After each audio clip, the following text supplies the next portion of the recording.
की विधि, आम के पड़गहन की विधि मिल गई। फिर उनने जब चौके में पहुंच गए तो फिर उनने कहा कि बुआ सबसे पहले आम देना, आम आहार में देना। और उनने कहा कि आम को ही दिया जाता है सबसे पहले।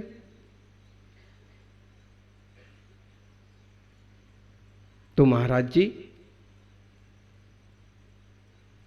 उनका नहीं हुआ पारणा, फिर चले गए। तो उन्होंने कहा कि हमने कहा, फिर आम से पड़गाहन हुआ अगले दिन, फिर आम दिया, फिर जाके उनकी आहारचर्या 5वें दिन जाके संपन्न हुई। ऐसी ऐसी विधि और साधनाएं, और उसमें भी झुझलाना नहीं, ग्रस्त ही झुझला जाएंगे तो फिर, और साधु भी नहीं झुझलाना चाहिए। आहारचर्या तो बड़ी शांति और शालीनता से होना चाहिए। हुआ महीने लगभग रहे महाराज जी के पास, और एक दिन कहने लगे कि हम जाएंगे अब। महाराज जी ने कहा क्यों जाओगे भाई? जाएंगे, आप भी समझते हैं गुरुदेव कि क्यों जाएंगे हैं? कोई श्रावक महीने भर चौका लेकर के सेवा में हाजिर रहे और फिर जाने की बात करे तो समझो ना फिर क्यों जाना है। ऐसे कह भी रहा कि घर पर तो कोई खास काम नहीं है, तो फिर क्यों जाएंगे? बस जो राशन पानी था वो पूरा हो गया। और पहले की स्थिति और थी। आज तो मांगी तुंगी में, वो गिरनार में भी सब चीजें मिल जाएंगी, शिखर जी में भी सब मिल जाएगा, लेकिन पहले बिहाड़ी ही थे। जब महावीर कीर्ति जी ने चतुर्मास किए तो कुछ मिलता भी नहीं था 5-25 किलोमीटर तक। तो बस इसलिए जाना। महाराज जी बोले कि भाई जाते क्यों? तुम तो गर्म पानी करके भी पिलाओगे ना तो भी साधुओं का आहार आराम से हो जाएगा। निर्मल मन से दिया गया प्राशुक जल भी दूध से ज्यादा काम करता है। ऐसी उनकी गुरु भक्ति थी और ऐसे गुरु शिष्य का उनका संबंध था। ज्ञानियों, ये मुनियों की परंपरा बहुत श्रेष्ठतम है और प्राचीन है। वास्तव में ये मुनिराज जैसे बाहर से वस्त्रों का त्याग करते हैं, सोने चांदी का त्याग करते हैं, ऐसे ही मिथ्यात्व आदि भाव का भी त्याग करते हैं। उनके भी ध्यान में रहता है कि सच्चे देव शास्त्र गुरु की क्या परिभाषा है, शुद्धात्म तत्व की अनुभूति की क्या दिशा है, क्या दशा है, कैसे द्रव्य और तत्वों का निर्णय होता है। और इसी सब के बल पर वे कठोर साधना करते हुए अपने आप को मोक्ष मार्ग में आगे बढ़ाते हैं। जानियो, उन आचार्य महाराज के बारे में तो बहुत सारी कहानियां हैं, और जितने लोग हैं ना उनके संपर्क में आए हुए उतनी सारी कथाएं। कल भी आप सुन रहे थे कि महाराज जी ने कहा कि कुछ नहीं होगा तो कुछ नहीं हुआ। जरा जरा सी चीज के उपचार रास्ता बता देते थे। अब जनता तो दुखी है, बोले 100-100 लोगों की लाइन लग जाती थी, फिर भी वो झुंझलाते नहीं थे, शांति से। गोमटगिरी इंदौर में एक तीर्थ है, वहां का प्रसंग है। जब उसकी प्रतिष्ठा महोत्सव था तो आचार्य विद्यानंद जी महाराज और आचार्य विमल सागर जी महाराज हैं का वहां पर सानिध्य था। मूल तो विद्यानंद जी महाराज जी का ही सानिध्य था, जो अभी दिल्ली में संलेखना समाधि में तत्पर हैं। तो उन्होंने कहा सब नेताओं को भी कि आप लोग विमल सागर जी महाराज को भी निवेदन करके लाओ, और जरूर लाओ उनको, क्योंकि अगर कुछ भी ऊंचा नीचा हुआ तो वो आराम से संभाल सकते हैं। और विमल सागर जी महाराज को आग्रह करके उनको भी लेके गए। हुआ यूं कि पहला दूसरा दिन तो बीता नहीं कि भयंकर तूफान आया, मंडप उखड़ गए, सब उल्टा सुल्टा हो गया। घबराए सब महाराज जी के पास निवेदन लेके। महाराज जी ने फिर कोई साधना की, कुछ जाप किए, कुछ रास्ता बताए, और क्षण भर में सारी चीजें शांत हो गईं। पूरा पंच कल्याणक अच्छे से संपन्न होगा। ऐसी उनकी अपनी शक्ति और साधना थी। ज्ञानियों, गुरुजनों के चारित्र कुछ न कुछ शिक्षाएं दे करके जाते हैं। हम उनके चारित्र को देखें तो भी शिक्षा मिलती है, वात्सल्य की शिक्षा। एक छोटा सा परिवार लोग नहीं संभाल पाते हैं और उनका बड़ा सारा संघ वो संभालते थे, सैकड़ों श्रावकों को मार्गदर्शन करते थे। लोगों से अपने गांव का मंदिर नहीं संभलता है, उन्होंने धर्म ध्यान करते हुए भी शिखर जी जैसे तीर्थों को संभल दिया। वैयावृत्ति की भावना भी उनकी गजब की थी। अपने बुजुर्ग साधुओं के कमंडल खुद भी लेकर के चलते थे, हाथ पकड़ के चलते थे। फिक्र कर, चिंता मत करो, हम सेवा करेंगे।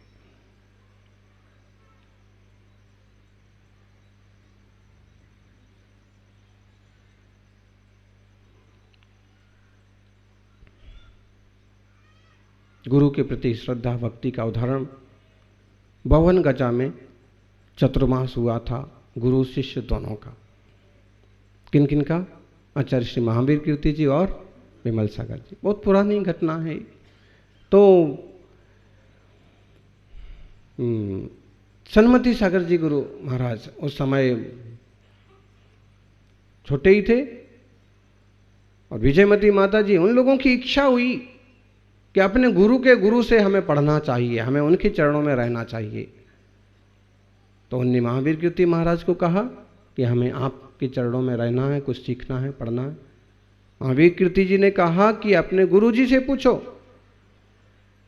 लेकिन जो हमारे गुरु हैं वो तो आपके ही शिष्य हैं। नहीं नहीं, मोक्ष मार्ग की परंपरा है कि कोई भी किसी के शिष्यों को बिना पूछताछ के यूं स्वीकार नहीं करता है। विश्वास के साथ, पूछताछ के साथ ही शिष्यों का आदान प्रदान होता है। उन्होंने कहा कि पूछ लेंगे। जब विमल सागर जी को उन्होंने निवेदन किया कि दादा गुरु के चरणों में स्वाध्याय सीखना चाहते, तो उन्होंने कहा चलो हमारे साथ। दोनों को लेके जाके गए और कहा कि आचार्य महाराज, आपको तो आदेश देना चाहिए था, आपको हमसे पूछने की क्या ज़रूरत है? हमारे पास जो कुछ है वो सब आपका ही है, ये आपको समर्पित है। आप चाहो इनका जीवन जैसा बनाओ, चाहो जो शिक्षाएं दे करके इनको उत्तम बनाओ। ऐसी वैयावृत्ति की, गुरु भक्ति की भावना। जगह जगह जाकर के मानस स्तंभ, तीर्थ स्तंभ, मंदिर का निर्माण उनकी आज्ञा से, कृपा से हुआ। यहाँ पर चूना मंदिर के सामने वाला मानस स्तंभ बताते हैं श्रावक के उनकी देन है। उनने शिलान्यास ना किया होता तो ये बीहड़ पड़ा था, बीहड़ ही पड़ा रह जाता, और उन्होंने शिलान्यास किया। आज सुंदर मानस स्तंभ खड़ा है, लोग दर्शन करते, आते जाते चलते फिरते लोगों को भी दर्शन हो जाते।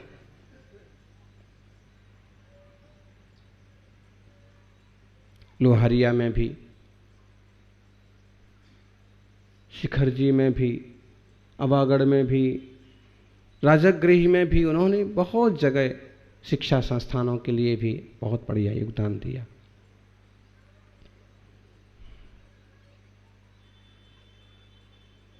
सज्जनों, बाहर की क्रियाएं तो अपनी जगह हैं, लेकिन अंतरंग की परिणति कितनी निर्मल हो, इसके उदाहरण भी उनके जीवन से मिलते हैं। उनका जाप और ध्यान निरंतर चलता था। तरह तरह के मंत्रों का जाप, नमोकार का जाप तो करते ही थे, इसके अलावा भी नमोकार से संबंधित बहुत सारे मंत्रों का जाप करना, विश्राम करना केवल 2-3 घंटे। अपन तो 6 घंटे भी सो जाते हैं, वो 2-3 घंटे विश्राम और पूरा जाप, ध्यान, चिंतन। अपने आप को इतना प्योर कर लिया, अपने आप को इतना शुद्ध कर लिया कि जो सोचते, जो बोलते वैसा होता। ये आत्मा में अनंत शक्ति है। मुनि राजों को तो रिद्धियां तक हो जाती हैं, इस काल में भले ना होती हों, लेकिन जितनी तपस्या करते हैं उतना निखार जरूर आता है, उतना प्रभाव जरूर पड़ता है।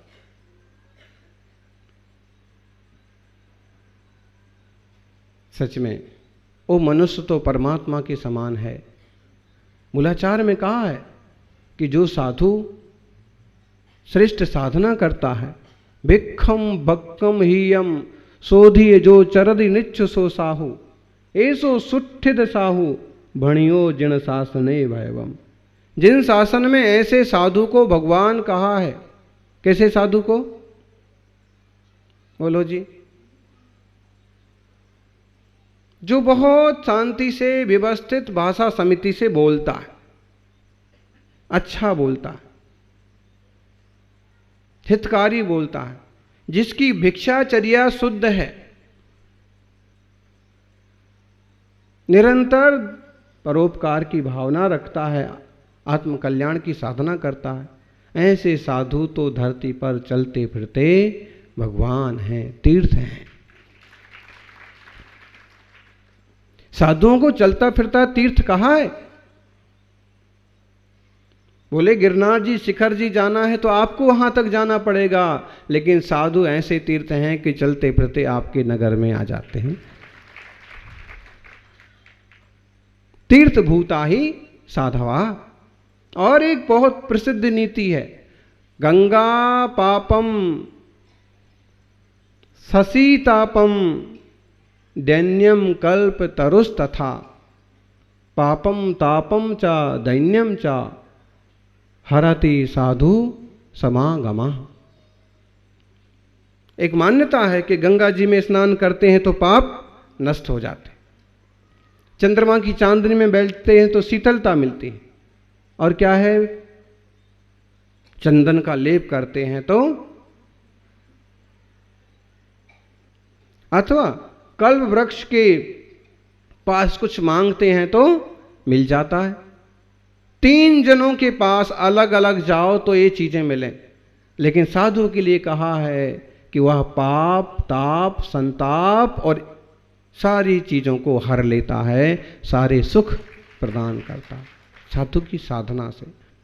आचार्य महाराज कहते थे, गुरुदेव सन्मति सागर जी महाराज, कि साधु जितना साधक और तपस्वी होगा, समाज के लिए उसका आशीर्वाद उतने ही बड़े वरदान का काम करेगा। इसलिए वो आत्मशुद्धि के लिए तो तप ही रहे हैं, उसका प्रभाव बाहर भी पड़ता था। अभ्यंतरादो जस्सो मोहगंठिया बिगल जादा, विषय कसाय विरही दो सो परमप्पा समो मनुषो। ऐसे कहा है कि भीतर से जिनकी मोह रूपी गांठ गल गई है, विषय कसाय जिनके मिट गए हैं, वह मनुष्य भी परमात्मा के समान है।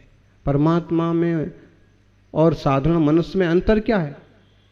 यही तो अंतर है भगवान में और इंसान में, कि भगवान पूरी तरह से साफ सुथरे हैं, निष्कसाय हैं, निर्विकार हैं, और संसारी जनों में सब कुछ है, दोष हैं, विकार हैं। जिनके विकार मिट गए, दोष मिट गए, भीतर से मोह खत्म हो गया, मोह की गांठ गल गई, वो परमात्मा के समान। यानी डरना है तो विषय वासना से डरो, बाकी संसार में और लोगों से क्या, किसी व्यक्ति वस्तु से क्या डरना। आचार्य श्री विमल सागर जी के बचपन का कहो या स्कूल का एक प्रसंग है। विद्यालय में जब पढ़ते थे तो विद्यार्थियों में ऐसी चर्चा हुई कि पीछे जो बरगद का पेड़ है उस पर भूत रहता है। ऐसा होता है ना गांव में, ऐसी बहुत फेमस रहती है कुछ जगह कि वहाँ पर भूत रहता है, तो कोई कहता है उस कुएं के पास भूत रहता है, तो कोई कहेगा कि जूना मंदिर के पीछे भूत रहता है। होता नहीं, वो पुराने किले में भूत रहता है। उनको भी कहा कि वहाँ भूत रहता है, वहाँ नहीं जाने का रात को। उनने विद्यार्थियों को कहा कि मैं जाऊंगा, और अब तुम लोग मना करते हो तो मैं जरूर जाऊंगा। और वो जाकर के बरगद पर चढ़ गए उनके साथ पालने वाले जो आज पंडित हैं वो बताते हैं कि रात भर पेड़ पर ही बैठे रहे, ये नमोकार का जाप करते रहे, लेकिन कोई भूत नहीं आया। और होगा भी तो उसको आने की, प्रकट होने की। लेकिन इससे एक बात हमें मालूम पड़ती है कि व्यक्ति में डरपोकपना नहीं होना चाहिए, थोड़ी निडरता भी होना चाहिए। है तो है, वो अपनी जगह पर हैं, हम अपनी जगह पर हैं। बहुत लोग कहते हैं कि महाराज जी मेरे को तो बाहर का कुछ हो गया है, मेरी बहू को ना बाहर का कुछ हो गया। अरे बाहर का तो पहले भीतर का ही तो पूरा नहीं पड़ रहा, बाहर का क्या हो जाएगा। कुछ तो भय का भूत होता है, एक भ्रम बिठा लेते हैं, तो क्या डरना है। हमारे भाग्य में, योग में जो लिखा है उसे कोई टाल नहीं सकता, और जो दुख हमारे योग में नहीं है उसे कोई दे नहीं सकता। इसलिए क्यों दोषारोपण करना, क्यों किसी हैं, भूत भी तो देवता हैं, उनको क्यों बदनाम करते हो।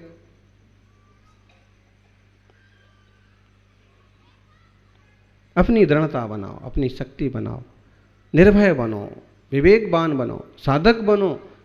एक अच्छा साधक होता है, उसको किसी तरह का कोई भय नहीं होता है, कोई विकल्प नहीं होता।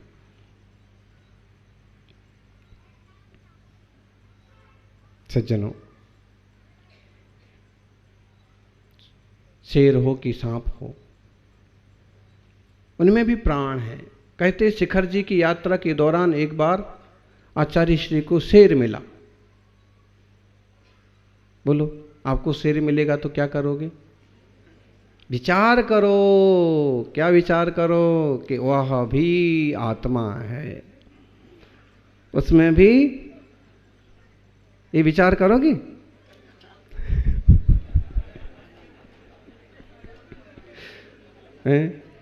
इतनी दृढ़ता कहाँ है? धन्य है उन मुनिराज को, जंगल में विराजे हैं, और शेर और सांप भी वो वीतरागी हैं।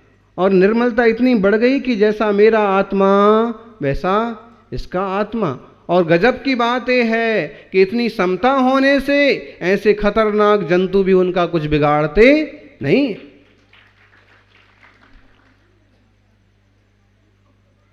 हैं? आपको क्यों नहीं खाएगा? आप लोग इतने मीठे हो, उसको भूख न लगी होगी तो भी खाएगा।